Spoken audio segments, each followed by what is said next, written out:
हरे कृष्ण। तो सभी भक्तों के चरण कमल मोर कोटि कोटि प्रणाम।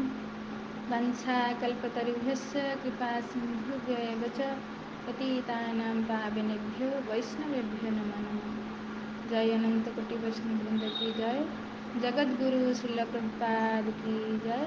पतित पावन श्रील गुरु महाराज की जय। श्रीमद् भगवद गीता की जय। तो बहुत बहुत धन्यवाद आपण समस्त को। ढेर सारा शुभकामनाएं शुभेच्छा। एते सुंदर समय बाहर करके आसछंती किसी सुनिबा जानिबा भगवान के विषय कौन कहउछंती भगवान। आज मोर बहुत प्रिय श्लोक। तो ये श्लोक आसी समस्त को भी मुखस्त करवा दरकार। एथिरे कौन कहउछंती पूरा गारंटेड दउछंती भी भगवत धाम को जाई परिबा। किंतु कौन करते हबो प्रभुपाद बहुत सुंदर बुझेले जे गत जो जो यज्ञ विषय कही गले यज्ञर मूल कारण कौन इंद्रिय संयम करवा। हाँ तो जेते पर्यंत आम बार बार देखिए गीतार यहीटा ही कहु ना जेते आम इंद्रिय संयम न करिचे तो आम पाप क्रिया मुक्त हो पारानी। आते आम पाप क्रिया मुक्त हेने से पर्यंत आम भगवत धाम भगवत साम्राज्य प्रवेश करिपारिबा नहीं। कहीं अर्जुन कहते भगवान धाम विषय जे परम धाम परम ब्रह्म परम धाम पवित्रम परम भवान। भगवान का धाम परम पवित्र। तो आम जीवन जदि लक्ष्य आम जानिले भगवत गीतार बुझिले जे हाँ दुर्लभ मनुष्य जीवन बहुत जन्म जन्म पर आमको ये मिली मौका। तो एठू आम पवित्र हेले ही सेठी प्रवेश करिपारिबा। तो पवित्र केमिति हेई पारिबा सबसे प्रथम बहुत सुंदर कहले अमृत खाइकी भगवान को प्रसाद खाइकी। तो आम 13 नंबर श्लोक भी तृतीय अध्याय 13 नंबर श्लोक भी भगवान से कथा ही कहते है ना। यज्ञ अवशिष्ट संत मुच्यंते सर्वकील विषयी भुंजंते ते त्वघम पापा जो पश्चात आत्म कारणा। हाँ कौन कहले मोर भक्त मैंने सब पापर मुक्त रुहंती। भगवान ये केते ग्यारंटी दौरान मुक्त होती मैंने से मत प्राप्त ही करेंगे कहीं से मत अर्पण करके प्रसाद पाती अमृत पाती जमी यही सकटारे कहले। आ किंतु जे निजपाई रोषे करके खाए से पाप ही खाए। आ जे पापी तो से एंट्री नहीं भगवत धाम साम्राज्य की एंट्री नहीं। देखो आम समस्ते आनंदमय चाहूचे ना सतचित आनंद ये आम सत माने आम के मरिया चाहूने चित माने आम ज्ञान चाहूचे आनंद चाहूचे। हाँ इनडायरेक्टली आम भगवान को चाहूचे किंतु आम गलत जगार खोजुचे। आम इंद्रिय तृप्ति कर भावुचे आम मांसाहार कले खुशी होगा आम नशा कले खुशी होगा अवैध स्त्री पुरुष संग कले खुशी होगा। अरे खुशी नुहे ये दुख आम ताको रेडी करके रखुचे जमा करके भोगिबा सेटा किए बुझेब। भगवत गीता पढ़िले सिना तो अनेक तथाकथित गुरु भी अच्छी हर गली कंदी। तो ये देखो गीता है आमर सिलेबस है ना। गुरु जी पढ़ेब पाठ आम साधारण भी देखुचे स्कूल कॉलेज रे जेटा सरकार द्वारा प्रदत्त जो सिलेबस को टीचर माने सेटा को ही पढ़ेबे। आ जदि टीचर मन माना किसी पढ़े देते सिलेबस को बाद देकी तो पिला कौन लिखिब परीक्षार तो फेल ही हम ना कहीं प्रश्न तो सिलेबस अनुसार आसब। तो से भली भगवत गीता है आमर सिलेबस जी भी गुरु आसुँच ना कहीं भगवत गीता अनुसार ही पढ़ेबा दरकार। तो गीतार बार बार देखा कहुच्च इंद्रियों को संयम कर तमें मनुष्य जो जन्म मिली तुमको शरीर मिली तुम आत्मा प्रथम ज्ञान दौरान तुम शरीर नुहे आत्मा तुमको बहुत भाग्य पुण्य करी माने जो अन्य जीवन काटी काटी आसना तपस्या करी आसच। तो भगवान एक सुंदर मौका तुमको देते मनुष्य शरीर प्रदान कर दे जमी रामायण को है ना आकर 4,84,000 जनी भ्रामत जीव अविनाशी आकर केबेठु आसी 84 लाख जनी आम घुरुले तब हूँ करुणा कर करुणा निधानी। तेबे भगवान को कौन करे करुणा कर भगवान को करुणा आसी जाए हम पर दया आसी जाए। तो भगवान कौन करती मानव जोनि दे दुही तभी फिर भगवान को दया आसी जाए हम गोटे मनुष्य शरीर गोटे चांस दे दियंती। तो ये कौन करवा दरकार ना साधन धाम मोक्ष कर द्वारा ये बारंबार जो चक्र चली जन्म मृत्यु जो 84 लाख जनी आम भटकुचे ये को बंद कर केवल साधना करिकी आ साधना कलिजुगर केवल भगवान का नाम कर सुंदर प्रसाद पाओ अमृत भोज बहुत सुंदर कहले यज्ञ शिष्टा अमृत भोज।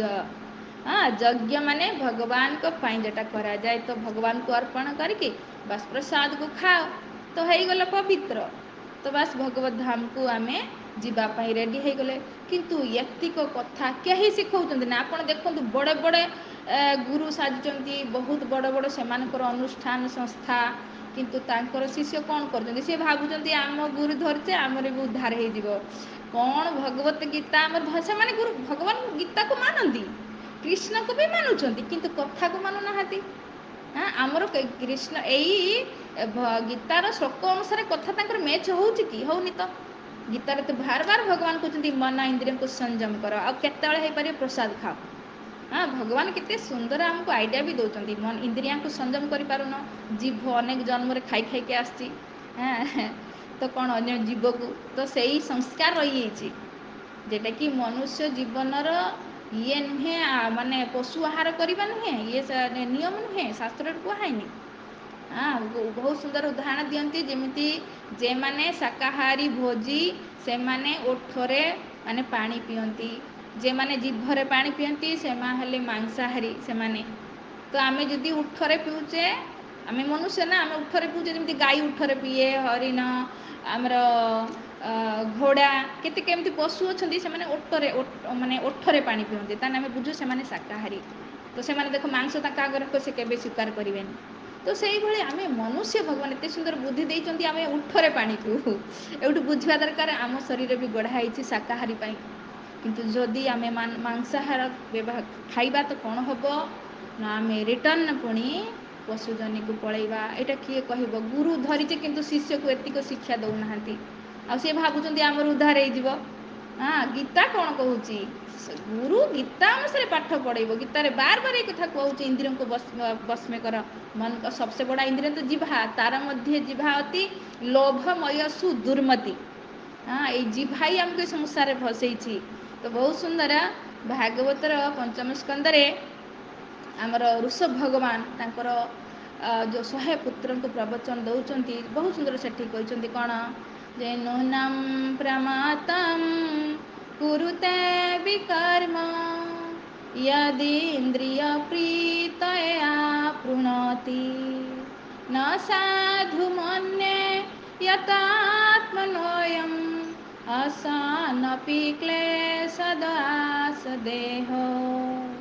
बहुत सुंदर श्लोक कहते जे जेते पर्यंत आम विकर्म करुवा विकर्म माने शास्त्र रे जेटा अनुमोदन कराहैनी मांसाहार को अनुमोदन कराहैनी शास्त्र रे सबु जीवंकर बंचिबार अधिकार अच्छी।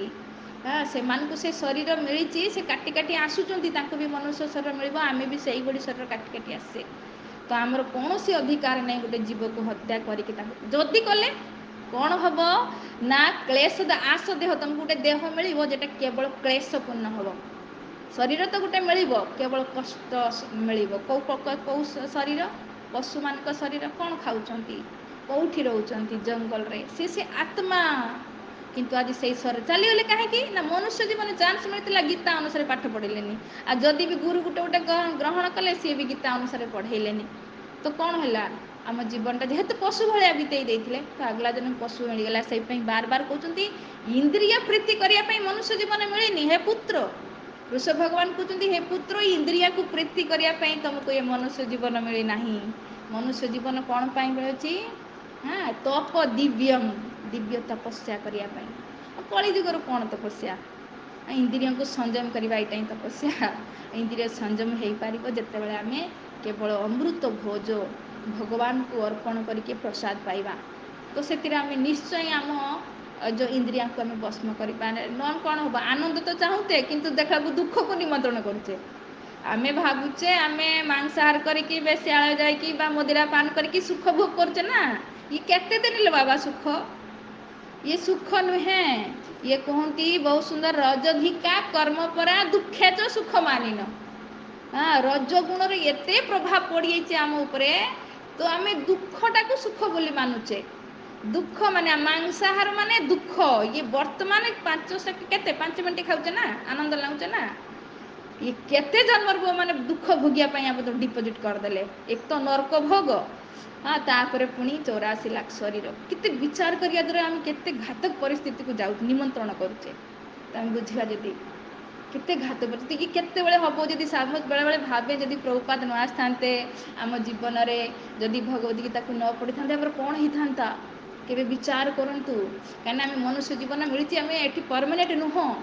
ସମୟ ପଳେଇ ଆଉଛୁ, ଭଗବାନଙ୍କ ହାତରେ ରିମୋଟ୍ କଣ୍ଟ୍ରୋଲ, କେତେବେଳେ ସୁଇଚ୍ ଅଫ୍ କରିବେ। କିନ୍ତୁ ତା ପୂର୍ବରୁ ଆମେ ମନୁଷ୍ୟ ଜୀବନକୁ ବିନ୍ଦାସ ଭୋଗ କରୁଛେ। ବାସ୍ ଗୋଟେ ଜୀବନ ତ ମିଳିଛି, ଖାଅ ପିଅ ଏସ୍ କର। କିନ୍ତୁ ବୁଝିପାରୁନେ ପରବର୍ତ୍ତୀ ଜୀବନ ଆମର କେତେ ଦୁଃଖମୟ ହେବ, କ୍ଲେଶ ଦାହ।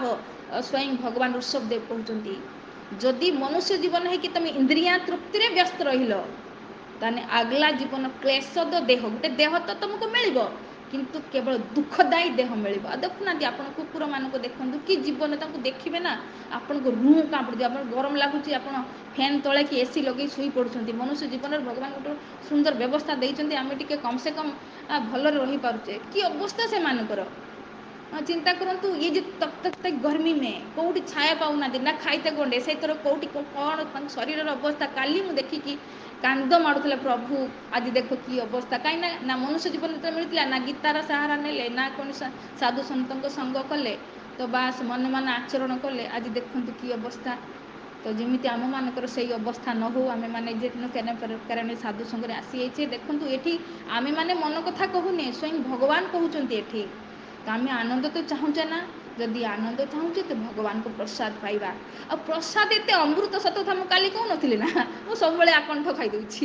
ବେଳେବେଳେ ଭାବେ, ପ୍ରଭୁ ଯେତେବେଳେ ଆପଣ ଯଦି ଏଇଟା ନ ଦେଇଥାନ୍ତେ କ'ଣ ଖାଉଥିଲେ, ଚିନ୍ତା କରନ୍ତୁ। ଏତେ ସୁନ୍ଦର ଭଗବାନଙ୍କୁ ପ୍ରସାଦ ଲାଗିଗଲା ପରେ ଅମୃତ। ମାନେ ଯେତେ ଖାଉଥିଲେ ମନ ଭରେ ନାହିଁ। କହନ୍ତି ନା, ସୁନ୍ଦର ତୃପ୍ତିର ଅବସାଦ ନାହିଁ, ଯେତେ ଖାଉଥିଲେ ମନ ଭରେ ନାହିଁ। ଇଏ ହେ ପ୍ରସାଦ। ଥରେ ଖାଇକି ଦେଖନ୍ତୁ, ଥରେ ଭଗବାନଙ୍କୁ ଅର୍ପଣ କରିକି ଦେଖନ୍ତୁ। ଏତେ ସୁନ୍ଦର। ଏକ ତ ଏଇଠି ଆପଣ ଅମୃତ ମାନେ ଆପଣ ଅମର ହେଇଗଲେ। ପ୍ରସାଦ ପାଇବା ଶିଖିଗଲେ ମାନେ ଆପଣ ଭାବନ୍ତୁ, ଆପଣ ଅମର ହେଇଗଲେ ମାନେ ଆଉ ଜନ୍ମ ମୃତ୍ୟୁ ଚକ୍ରରେ ପଡ଼ିବେନି। ଆଉ ଏଇଟା ହିଁ ଗୀତା ଶିଖଉଛି। କିନ୍ତୁ ଆମେ ବି କେତେ ଜଣ ଏଥିରେ ଥିବେ ଗୁରୁ ଗ୍ରହଣ କରିଥିବେ, ଯଦି ଆପଣ ବୁଝନ୍ତୁ ଜିନିଷଟାକୁ। ମୁଁ ବି ଦିଟା ଗୁରୁକୁ ଚେଞ୍ଜ କରିକି 3ୟ ନମ୍ବରରେ ପଡ଼ିଛି।